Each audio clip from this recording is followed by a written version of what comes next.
ভেতরে ভেতরে ষড়যন্ত্র করছে কিভাবে এই নির্বাচনকে ক্ষতিগ্রস্ত করা যায়, কিভাবে বাধাগ্রস্ত করা যায়। আগামী 12 তারিখে নির্বাচন যাতে কেউ বানচাল করতে না পারে সেজন্য সকলকে সতর্ক থাকতে হবে। জনগণ যদি 12 তারিখে সতর্ক থাকে, 13 তারিখ থেকে শুরু হবে জনগণের দিন ইনশাআল্লাহ।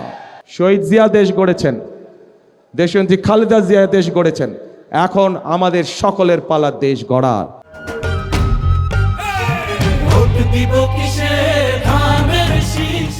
ভাই বোনেরা, বিগত 16 বছর আমরা কয়েকটি তথাকথিত নির্বাচন দেখেছি, নিশিরাতের নির্বাচন দেখেছি, আমিডামির নির্বাচন দেখেছি, গায়েবী নির্বাচন দেখেছি। দেশের মানুষ ভোট দিতে পেরেছিলেন আপনারা? পারেননি আপনারা ভোট দিতে। তারা চলে গেছে যারা ভোটের অধিকার কেড়ে নিয়েছিল।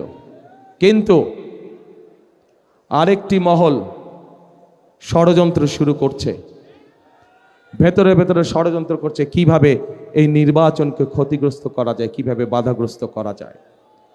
আজ এখানে হাজার লক্ষ মানুষ যারা আপনারা উপস্থিত হয়েছেন, আপনারা সহ আপনারা যত মানুষের সাথে দেখাবে প্রত্যেককে বলবেন যে আগামী 12 তারিখে নির্বাচন যাতে কেউ বানচাল করতে না পারে সেজন্য সকলকে সতর্ক থাকতে হবে, সকলকে সজাগ থাকতে হবে। প্রিয় ভাই বোনেরা, আমরা যদি জনগণ যদি 12 তারিখে সজাগ থাকে, জনগণ যদি 12 তারিখে সতর্ক থাকে, 13 তারিখ থেকে শুরু হবে জনগণের দিন ইনশাআল্লাহ।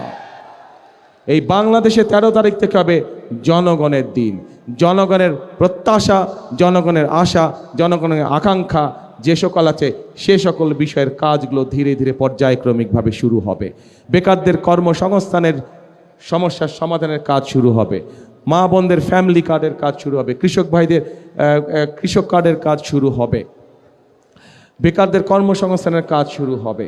আমাদের তিস্তায় পদ্মা ব্যারাজের কাজ আমরা শুরু করব, বরেন্দ্র প্রকল্পের কাজ আমরা শুরু করব, 10,000 টাকা পর্যন্ত কৃষি লোন মৌকুফের কাজ আমরা শুরু করব। এই কাজগুলো হচ্ছে জনগণের কাজ এবং এই কাজগুলো ইনশাল্লাহ 12 তারিখে ধানের শীষ জয়যুক্ত হলে পরে ইনশাল্লাহ 13 তারিখ থেকে শুরু হবে জনগণের জয়যাত্রা। সেজন্যই প্রিয় ভাই বোনেরা, সবসময় আমি একটি কথা বলি, শহীদ জিয়া দেশ গড়েছেন, দেশনেত্রী খালেদা জিয়া দেশ গড়েছেন, এখন আমাদের সকলের পালা দেশ গড়ার। কারণ এই দেশই হচ্ছে আমাদের প্রথম এবং এই দেশই হচ্ছে আমাদের শেষ ঠিকানা। সেজন্যই আমি একটি কথা বলি, সবসময় একটি কথা বলি, কথাটি আপনারাও জানেন, আমার সাথে দয়া করে কথাটা বলবেন। করব কাজ সবার আগে